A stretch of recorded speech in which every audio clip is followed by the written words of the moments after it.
Okay, good morning to everyone. This is Sridhar Sir Chemistry. Okay, in our previous video, we discussed what is equivalent conductance, molar conductance, and specific conductance. Now, in this video, we are going to learn what is variation of conductance with concentration. Okay, what is the variation of all the three conductances: specific, molar, equivalent conductance values with concentration. So we know that conductance of any electrolyte is due to the mobility of ions. So as the number of ions increases, conductance also increases. Like that, as the concentration increases, conductance value increases. So we have to see the three conductances: K, specific conductance, molar conductance, equivalent conductance. These three values, what happens with the concentration, we have to see here.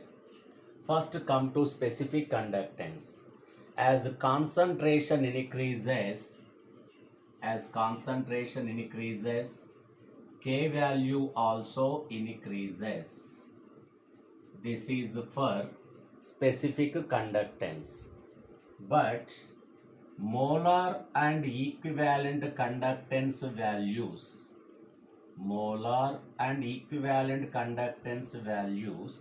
decreases with increase in concentration. We know that already. What is the reason behind this? We know that what molar conductance is inversely proportional to molarity. Equivalent conductance is inversely proportional to normality. From their formula, we know the formula: equivalent conductance equals to K into 1000 by normality. That means as normality increases, this equivalent conductance value decreases. What is the reason? We'll learn later. But first we have to come to know that as concentration increases, specific conductance value also increases.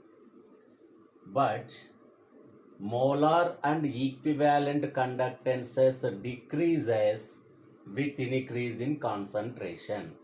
First, we have to note down this point. And next topic is here: what is the decrease in molar and equivalent conductance values with increase in concentration for different type of electrolytes. That means for strong electrolytes, for weak electrolytes, what is the difference in between these two electrolytes, we have to see. So see here, for example, if you draw a graph in between equivalent conductance and concentration, take normality. As normality increases, equivalent conductance value decreases. This is in case of strong electrolyte KCl. But in case of weak electrolyte like acetic acid, the graph we can obtain in this way. You can observe in these two graphs, in case of KCl, there is a slight decrease in equivalent conductance value with increase of concentration. There is a slight decrease. But in case of this weak electrolyte, there is a considerable decrease in equivalent conductance within the increase of concentration. So this is the second important point here. For strong electrolytes, the decrease in equivalent conductance with increase in concentration is a slight value, not a considerable value, a slight decrease. But for weak electrolytes, there is a considerable decrease in equivalent conductance value within increase of concentration. So this is one important point we have to remember. And another important point also there. What is that here? The variation of equivalent or molar conductance with concentration depends on valency but not on type of that electrolyte. It is more pronounced or more observed or more depend on which one valency rather than type of that electrolyte. So see here, KCl is having univalent cation and univalent anion. There is a slight decrease in equivalent conductance with concentration. As valency of that ions increases, the decrease in equivalent conductance is more pronounced. So I will give one example. If you consider MgCl2, comparatively this KCl, the decrease in equivalent conductance is more pronounced. And if you consider nickel sulfate, here still somewhat more pronounced. So why happen like this? Because KCl is having K plus Cl minus ions. That means both cation and anion having valency 1 and 1. But in MgCl2, magnesium valency is 2, chlorine valency is 1. And in nickel sulfate, both nickel and SO4 having the valency 2. So like that, as the valency of electrolyte increases, the decrease in equivalent conductance is more pronounced with increase in concentration. So these are the important points we have to remember in the topic of variation of conductance with concentration. So this is variation with concentration. Now we have to go for variation of conductance with dilution. Means ulta for this, reverse for this. This is with concentration. Now in a reverse way, we have to see variation of conductance with dilution. So let us see what is the variation with concentration. Now reversed, because concentration decreases with dilution. Okay, now let us see that. For example, K and molar conductance, equivalent conductance. As dilution increases,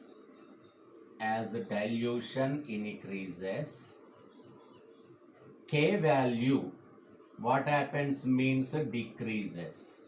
Specific conductance value decreases, but these two values increases.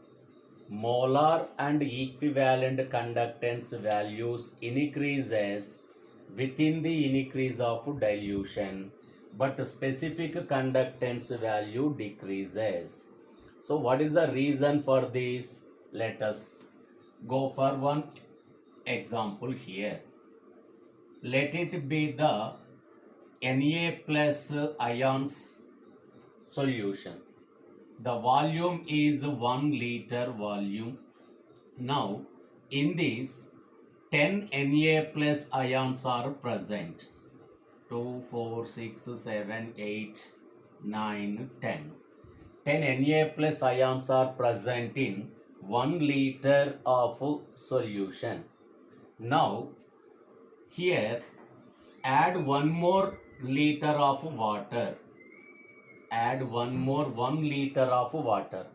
We are not adding Na plus ions, only we are adding water, means it is get diluted. Now what happens here?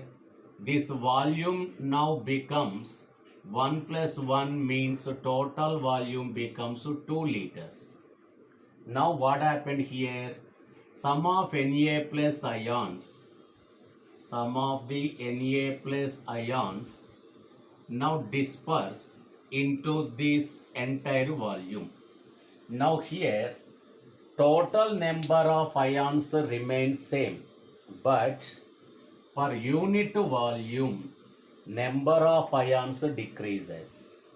We have to remember this important thing. As dilution increases, no change in number of ions in entire volume, but number of ions per unit volume decreases. So here per unit volume 5 ions, in this per unit volume 5 ions. But of course total 10 Na plus ions are there. So as number of ions per unit volume decreases, specific conductance decreases. One general example I will give to you. For example, in a classroom, here these are the benches. Now, per bench, 3 students are present.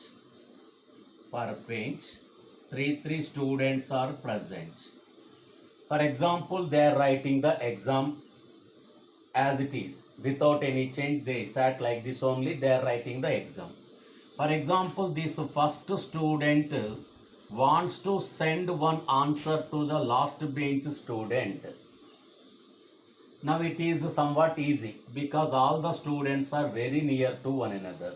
So this answer is passed through the last bench student easily.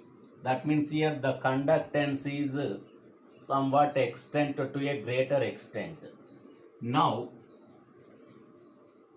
in this case 3 members are present per bench. Now let us set them only one member present per bench. Only one member present per bench. Now this student try to send answer to last bench student, but comparatively last case, in this time it is somewhat difficult, means conductivity decreased. Now let us consider only one student per one row. Here one student, here one student. As the number of students per unit volume decreases, this answer may not propagate to the last bench student that much easily. And now only one student per one classroom. In another classroom another student. Now this time that propagation is not at all possible. So like that, as the number of ions per unit volume decreases, that specific conductance value also decreases. That means within the increase of dilution, specific conductance value decreases.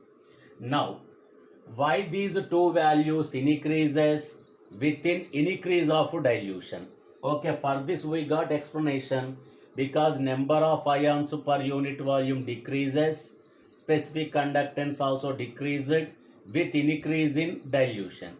Then what is the reason for the increase in molar and equivalent conductance with increase in dilution? So for this, one simple explanation is there. See what is that?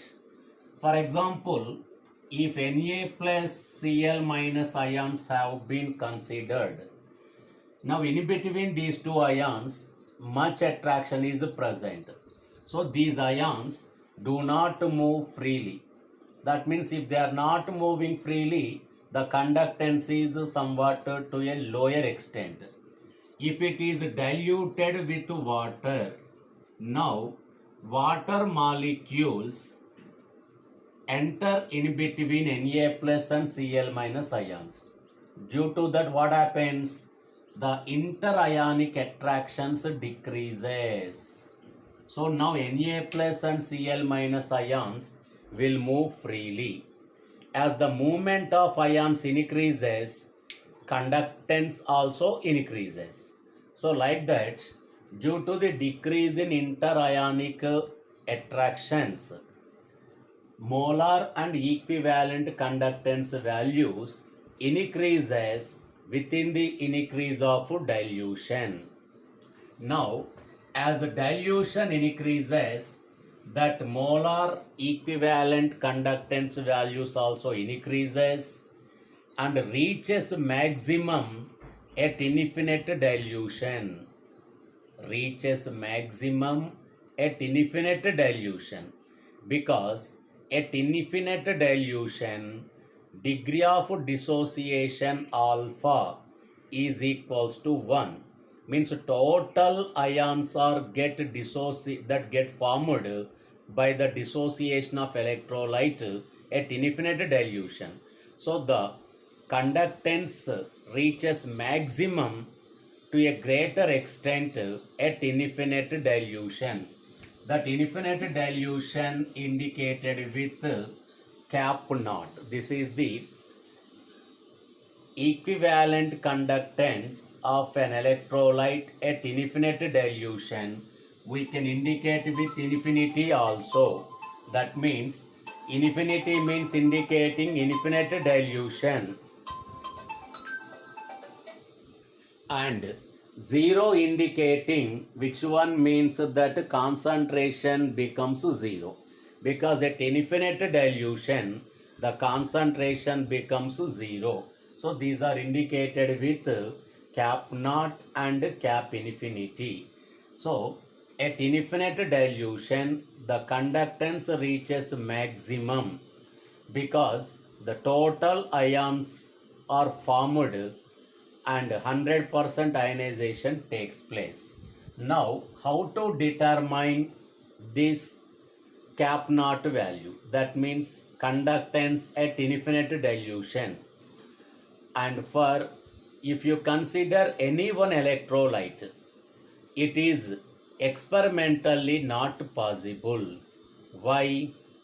For example, if we want to dilute to infinite level, we have to add infinity liter of water to that electrolyte. But it is not possible now, because we are unable to add infinity liter of water to that electrolyte.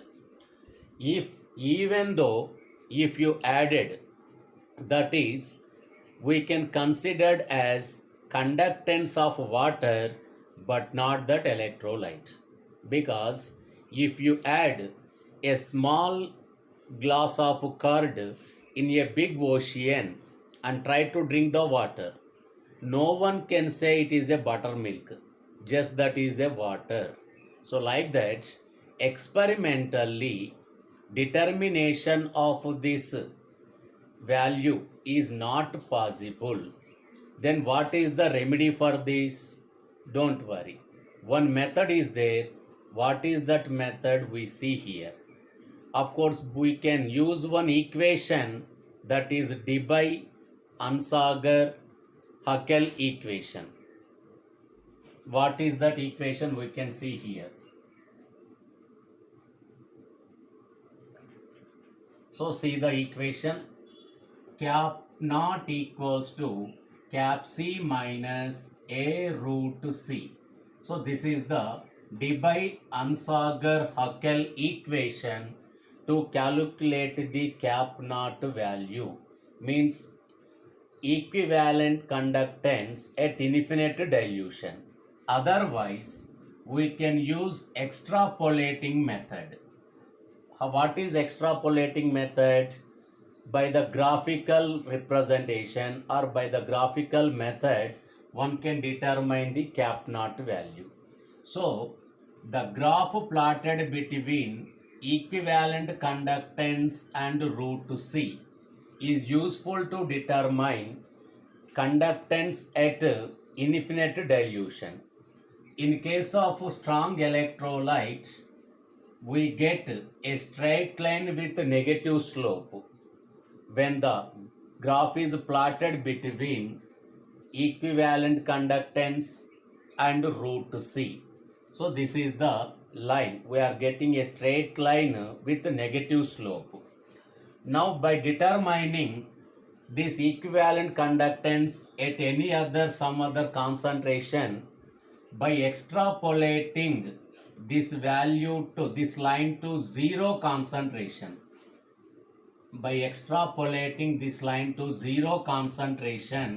we get that equivalent conductance value. So either by using this Debye-Huckel-Onsager equation or by using extrapolating method for strong electrolytes, it is possible to determine which value, that equivalent conductance at infinite dilution. But in case of weak electrolytes, it is not possible. Why? Because in case of weak electrolyte, at normal concentration or at low concentration, example acetic acid, at low concentration, it may not, at moderate concentration or at low concentration, it may not ionize completely or not to a considerable level. Only 1% or 2% ionization present at normal concentrations. If we want to see the 100% ionization of acetic acid, it is possible only at infinite dilution. That means if infinity liter of water is added, then only acetic acid dissociate completely into ions. But no use at that time, because no one can say it is acetic acid at that time. It is simply we can say water.